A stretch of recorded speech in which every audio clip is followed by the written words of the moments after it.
अस्सलाम वालेकुम स्टूडेंट्स, मैं हूं आपकी केमिस्ट्री की teacher miss Shahida Ali from FCPS FC public school and college.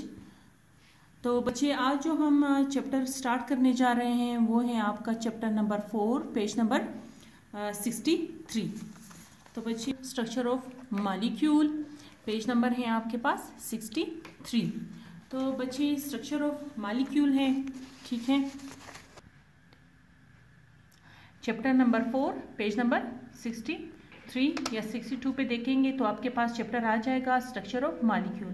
बच्चे, अब क्योंकि हम स्ट्रक्चर ऑफ मॉलिक्यूल पढ़ रहे हैं, यानी मॉलिक्यूल की साख्त पढ़ रहे हैं, यानी कि मॉलिक्यूल बनता कैसे है। पिछले चैप्टर्स में हम अच्छे से पढ़ चुके हैं मॉलिक्यूल के बारे में कि मॉलिक्यूल बनता कैसे हैं। जब दो या दो से ज़्यादा एटम्स आपस में मिलते हैं, कंबाइन हो जाते हैं, तो उसकी रिजल्ट में हमारे पास मॉलिक्यूल बन जाता है। अब मॉलिक्यूल्स को बनाने के लिए दो एटम्स मिल रहे हैं, ठीक है, तो ये एटम्स किस वजह से आपस में कंबाइन हो रहे होते हैं, इनके दरमियान ऐसी कौन सी ताकत मौजूद होती हैं। तो वो जो ताकत है उसको कहते हैं फोर्स ऑफ अट्रैक्शन, यानी फोर्स ऑफ अट्रैक्शन की वजह से दो एटम्स मिल जाते हैं, आपस में कंबाइन हो जाते हैं। तो उस फोर्स ऑफ अट्रैक्शन को हम एक नाम दे देते हैं बॉन्ड, ठीक है, यानी बॉन्ड बनेगा, एटम्स आपस में बॉन्ड बनेंगे तभी जो है हमारे पास मॉलिक्यूल बन जाएगा। अब हमारे पास क्वेश्चन आता है कि why do atoms form bond, यानी कि जो एटम्स होते हैं वो बॉन्ड बनाते क्यों हैं। डेफिनेशन देख लेते हैं। Atoms form chemical bonds to make their outer electrons shell more stable, यानी कि जो से एटम होते हैं वो खुद को स्टेबल बनाने के लिए, मजबूत बनाने के लिए, ताकतवर बनाने के लिए वो क्या करते हैं, वो बॉन्ड बनाते हैं। ये एक यूनिवर्सल रूल भी है, ठीक है, कि दुनिया में जितनी भी चीज़ें मौजूद होती हैं, हर चीज़ की ये ख्वाहिश होती हैं कि वो खुद को क्या करे, स्टेबल बनाए। जैसे कि हम इंसान खुद को ही देखें कि वो खुद को स्टेबल बनाने के लिए हम क्या कर रहे होते हैं, हम दिन रात मेहनत कर रहे होते हैं, भाग दौड़ कर रहे होते हैं अपनी एक पुरअसाइश ज़िंदगी बनाने के लिए। पुरअसाइश ज़िंदगी क्या है, यानी कि खुद, ठीक है, यानी कि हम इंसान भी खुद को क्या करते हैं, भागदौड़ इसीलिए लगाते हैं ताकि खुद को स्टेबल बनाएं। अब जो उनसे एटम्स होते हैं वो खुद को स्टेबल बनाते किस तरीके से हैं, ठीक है, स्टेबल बनाने के लिए कि खुद को वो स्टेबल बनाए, मजबूत बनाए, उसके लिए वो क्या करते हैं, उसके जो आखिरी शेल्स होते हैं उसमें इलेक्ट्रॉन की तादाद क्या कर रहे होते हैं, कंप्लीट कर रहे होते हैं। अब ये जो इलेक्ट्रॉन्स की तादाद कंप्लीट करते हैं उसके लिए हमारे पास दो रूल्स आते हैं। पहला रूल हमारे पास आ जाता है डुप्लेट रूल। तो डुप्लेट रूल क्या बताता है, पहले उसकी डेफिनेशन पढ़ लेते हैं। Duplet rule states that some elements can be stable with the two electrons in their outermost shell, ठीक है, यानी कि कुछ ऐसे एलिमेंट होते हैं कि वो तब मजबूत होते हैं, कि वो तब स्टेबल हो जाते हैं कि जब वो अपने आखिरी शेल में कितने इलेक्ट्रॉन को रखे, दो इलेक्ट्रॉन को रखे। अब इस डुप्लेट रूल के लिए हमारे लिए जो बेस्ट एग्जांपल है पीरियोडिक टेबल में वो है हाइड्रोजन और हीलियम। हाइड्रोजन और हीलियम ही ऐसे एलिमेंट हैं जो कि क्या है, डुप्लेट रूल के लिए बेस्ट एग्जाम्पल हैं। अब डुप्लेट रूल को फॉलो करने के लिए 3 कंडीशंस होते हैं, ठीक है, यानी कि कोई भी एटम है अगर वो अपना आखिरी शेल, अपना आखिरी मदार कंप्लीट कर रहा है, ठीक है, तो उसके लिए 3 कंडीशंस होते हैं। तो या तो वो क्या करेगा, इलेक्ट्रॉन को लूज करेगा, या तो वो इलेक्ट्रॉन को क्या करेगा, एक्सेप्ट करेगा, या अपने ही इलेक्ट्रॉन को दूसरे के साथ क्या करेगा, शेयरिंग कर लेगा। इस तरीके से क्या हो जाता है, वो अपने आखिरी शेल को क्या कर देता है, कंप्लीट कर देता है।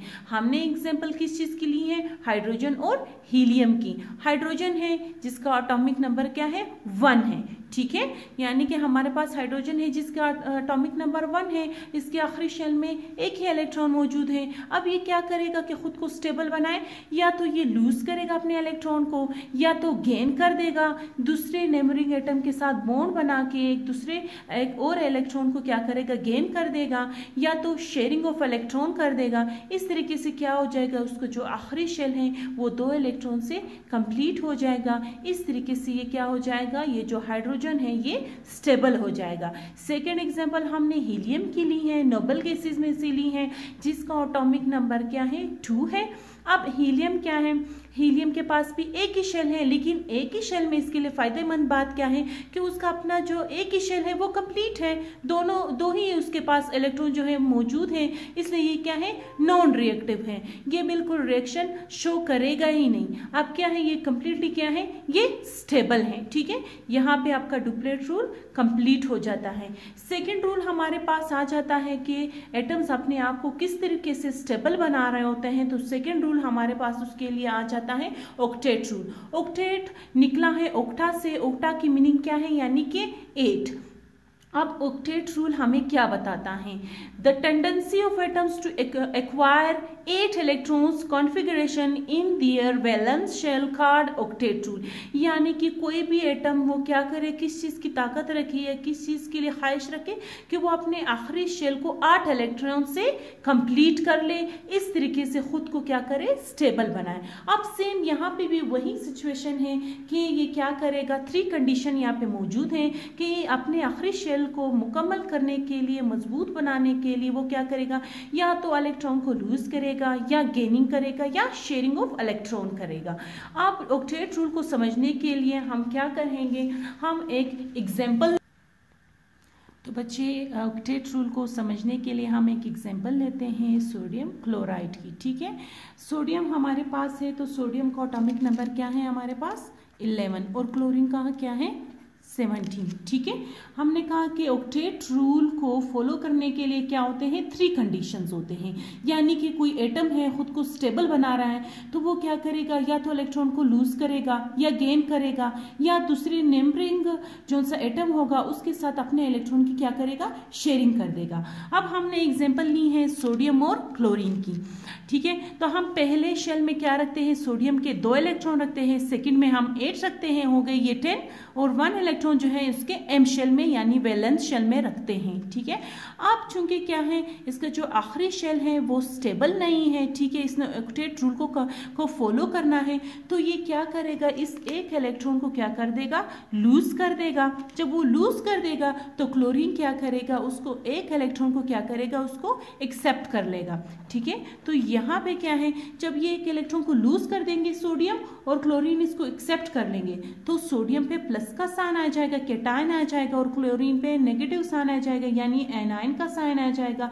क्योंकि हम पढ़ चुके हैं बहुत अच्छे से कि कैटायन और एनायन क्या होते हैं, वो एटम जो इलेक्ट्रॉन को लूज करे उस पर प्लस का साइन आ जाता है, और वो एटम जो इलेक्ट्रॉन को गेन कर ले, एक्सेप्ट कर ले, उस पर नेगेटिव का चार्ज आ जाता है। चलिए ठीक है, ये तो हो गया कि इसने इसको लूज कर दिया। अब क्या है, अब हम देखते हैं इसका वैलेंस शेल खत्म हो गया, इसके इनर शेल में देखिए कितने इलेक्ट्रॉन्स बच गए, 2 4 6 8। ठीक है, यानी इसने क्या किया, डुप्लेट रूल को फॉलो कर दिया। इसका जो आखिरी शेल, अब ये जो सा इनर शेल है यही इसका क्या है, यानी कि इसका आखिरी शेल हो जाएगा।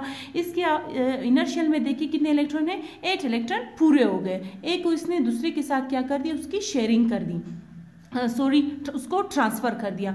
और इसी तरीके से जो हमारे पास क्लोरीन है जिसने उसको एक्सेप्ट कर लिया, उसके इलेक्ट्रॉनिक कॉन्फ़िगरेशन देखते हैं।